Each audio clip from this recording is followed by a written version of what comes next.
Bonjour, bien-aimés. Bonjour à tout le monde. Vous êtes une fois de plus la bienvenue sur notre grand jour de challenge de guérison divine.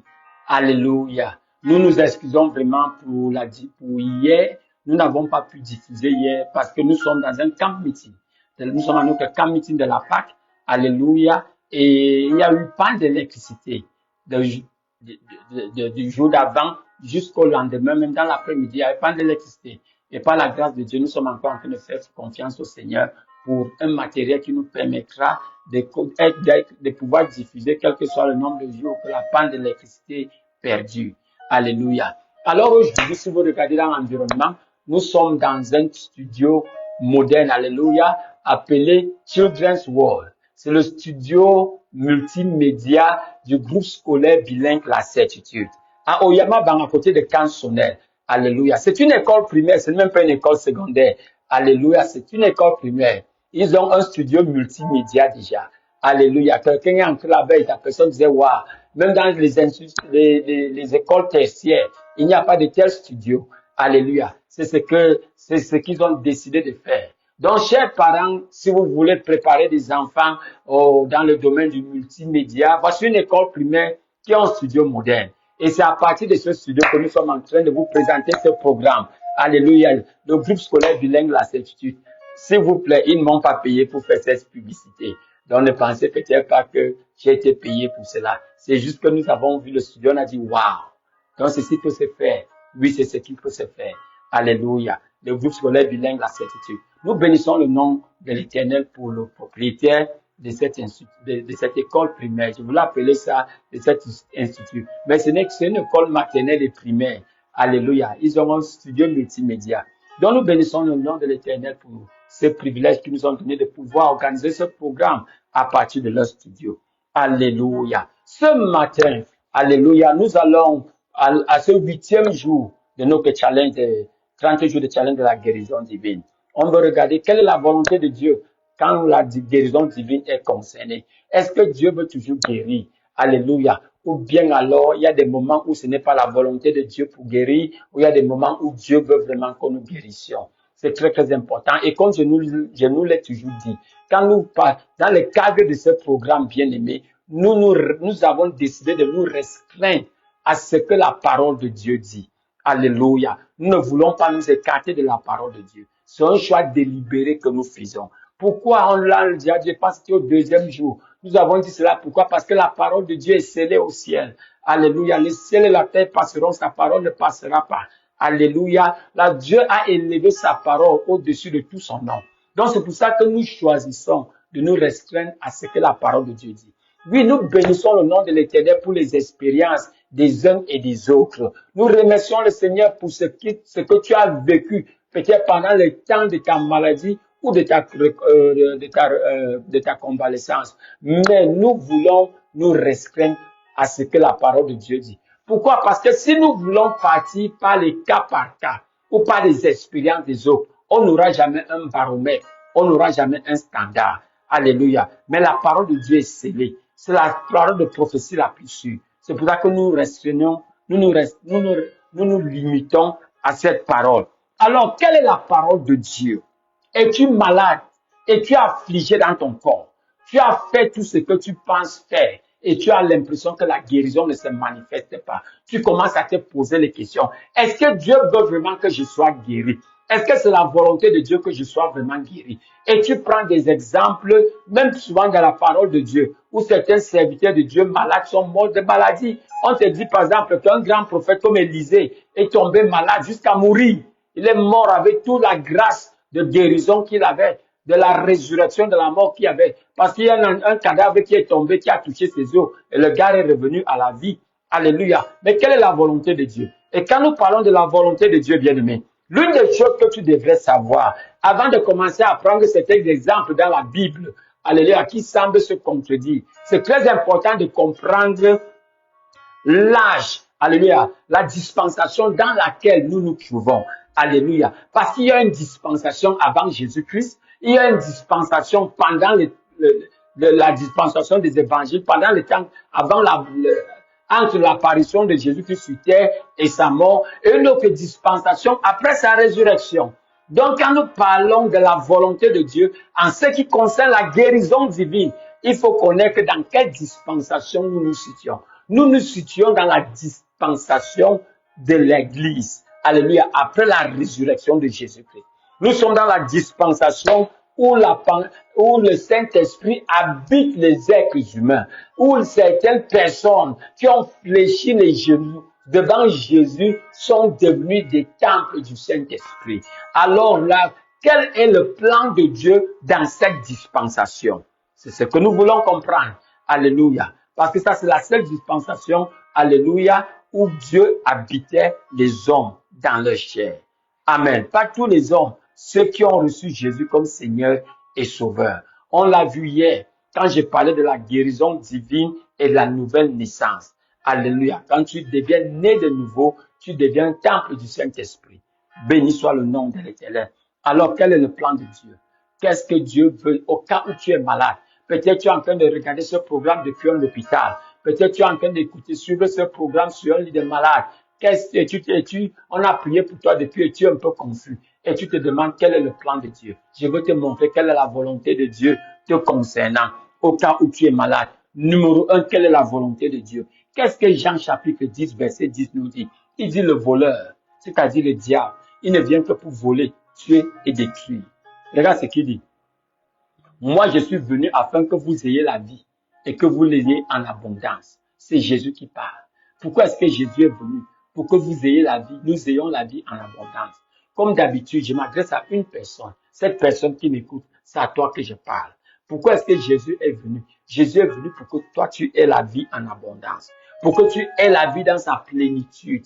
Alléluia. Pour que tu aies la vie dans son entièreté. C'est pour cela que Jésus-Christ est venu. Alors, quelle est la volonté de Dieu pour toi? Alléluia. C'est que tu aies une vie abondante. Pour que tu aies une vie pleine. Alléluia. Pas une vie où tu es béni financièrement et la moitié de ton argent est dépensé sur les médicaments. Ça, c'est pas une vie abondante. Alléluia. Il est venu pour que tu aies une vie abondante. J'aimerais que tu comprennes quelque chose, bien-aimé. Dans le livre de Matthieu, chapitre 8, verset 17, quand Jésus guérit, la Bible dit que c'était pour accomplir la parole qui disait qu'il s'est chargé de nos infimités et de nos maladies. Est-ce que tu sais que le mot infimité ne veut pas seulement parler des maladies, d'un mauvais état physique? Le mot infimité parle de tout ce qui te rend moindre que ce que tu devrais être. C'est une infimité. Alléluia. Je te donne un exemple. Peut-être tu es un étudiant. Alléluia. Tu es étudiant et tu as des problèmes de compréhension. Tu as des problèmes de rétention. Bien aimé, c'est une infimité. Alléluia. Tout ce qui te rend moindre que tu devais être, c'est une infimité. Jésus est venu pour se charger de cela. Alléluia. C'est ça la volonté de Dieu. Quand Jésus parle de la vie abondante, c'est pas juste au niveau de la santé physique. Bien aimé, c'est même au niveau de la santé émotionnelle. Alléluia. Tu fais face à des problèmes qui t'empêchent d'être dans la paix. C'est une infimité. Jésus est venu se charger de cette infimité. Tu es troublé dans ton âme. C'est une infimité. Alléluia. La plupart du temps, nous ne regardons que les problèmes physiques.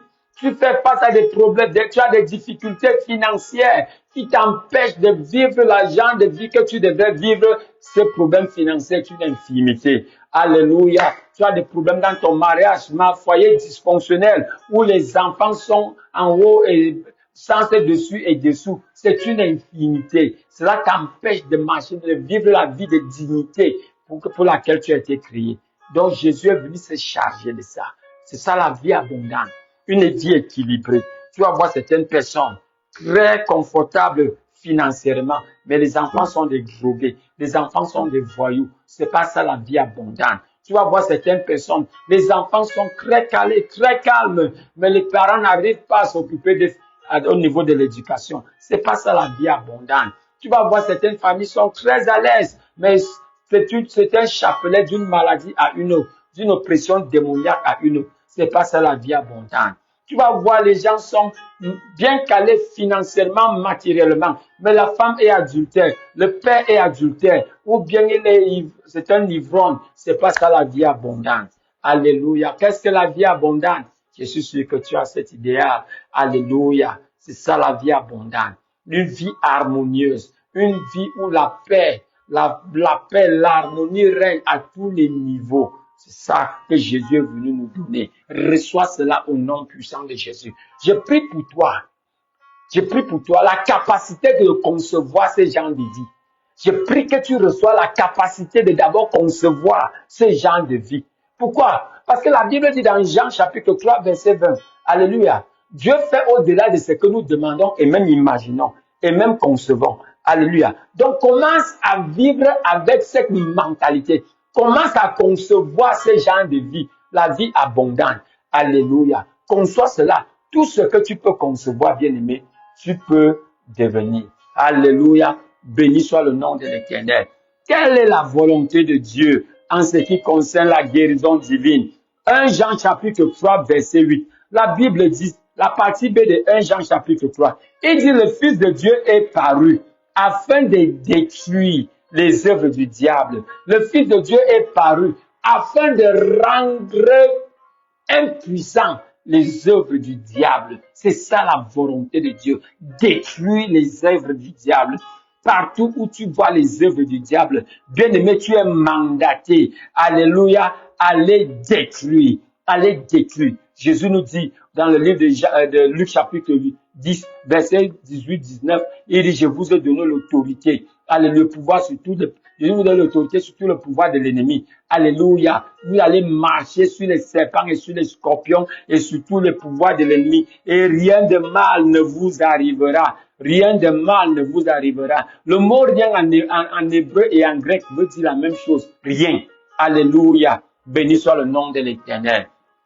Alléluia. J'ai lu quelque part dans le livre de Hébreux chapitre 2 verset 14. Puisque les enfants participent au sang et à la chair. Il a également participé lui-même afin que par la mort, il détruise, il rende impotent, il paralyse, il rend sans effet. Alléluia.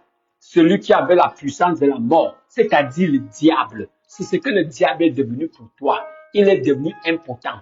Alléluia. Qu'est-ce que cela veut dire? Il est devenu impuissant. Qu'est-ce que cela veut dire, bien-aimé? Il est comme un chien dont on a arraché ses dents. Même s'il te mord, il ne peut rien te faire. Il est comme un serpent dont on a arraché le venin. Il te mord. La blessure n'est pas mortelle. Alors ne sois pas peur parce que tu as vu le serpent. Ne sois pas peur parce qu'il y a eu une morsure. Cette morsure ne conduit pas à la mort. Est-ce que tu es malade? Affligé dans ton corps? La bonne nouvelle, bien aimée, c'est celle-ci. Le diable n'a pas la capacité de te tuer. Il avait la puissance de la mort, il n'en a plus.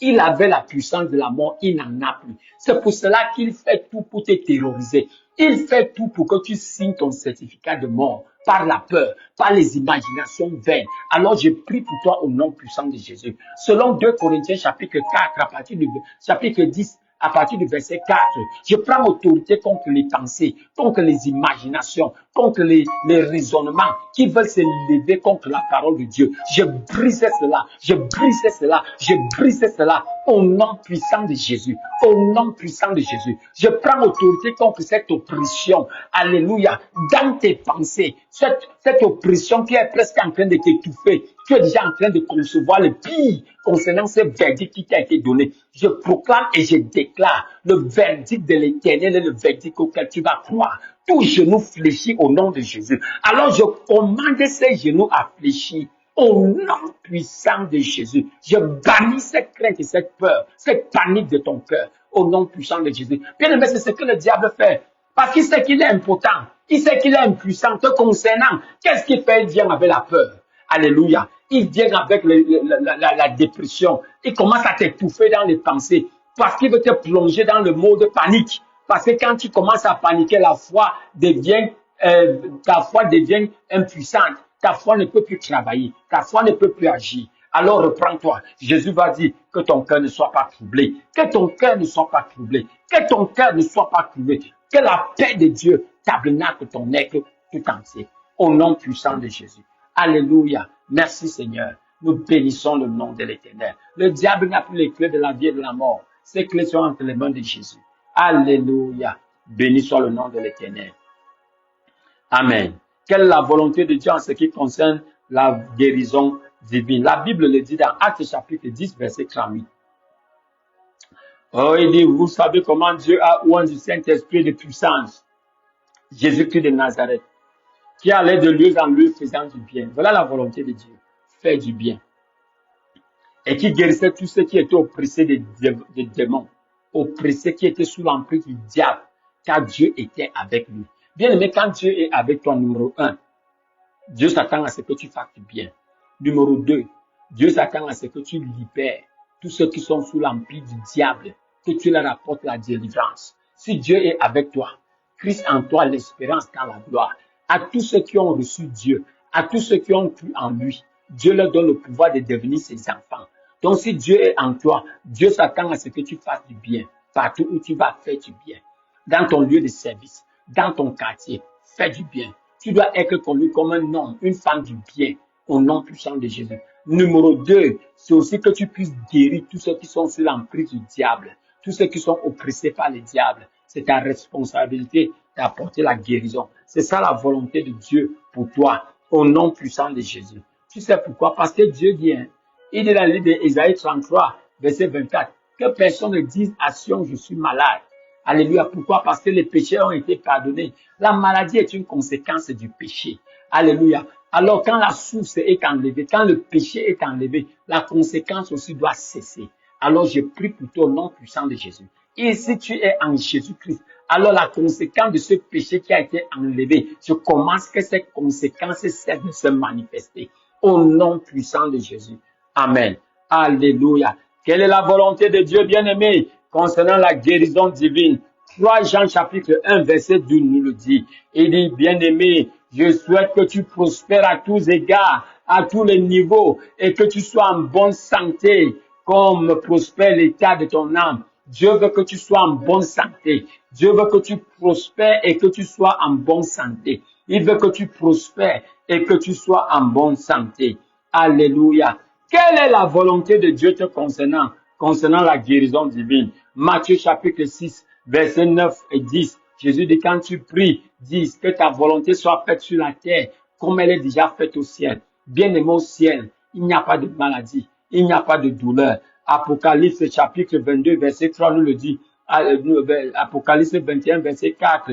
Il dit que Dieu va essuyer les larmes de tous les yeux. Alléluia, il n'y aura ni deuil, ni cri, ni pleurs, ni douleur. Car les premières choses ont disparu. C'est ce que Dieu veut voir établi ici sur terre. Un monde où il n'y a pas de douleur, où il n'y a pas de cris de plainte, un monde où il n'y a pas la destruction, la mort prématurée. Que cela soit ton partage au nom puissant de Jésus. Béni soit le nom de l'Éternel. Bien-aimé, c'est ça la volonté de Dieu. C'est ça la volonté de Dieu concernant la guérison divine.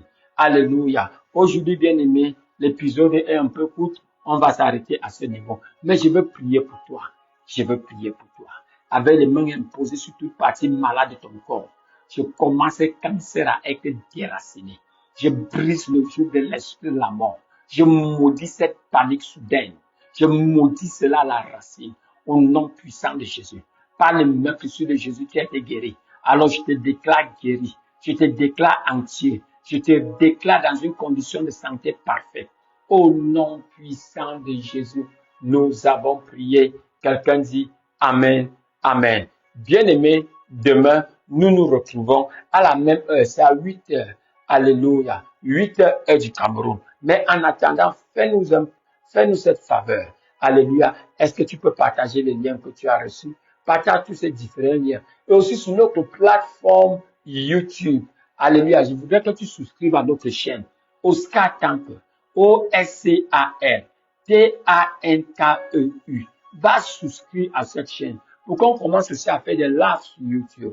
Que le Seigneur te bénisse, qu'il fait lui sa face sur toi dans cette saison post-Pâques. Je déclare que la réalité, le miracle de la Pâque devienne ta réalité au nom puissant de Jésus. Amen. Rendez-vous demain à la même heure au nom puissant de Jésus. Amen.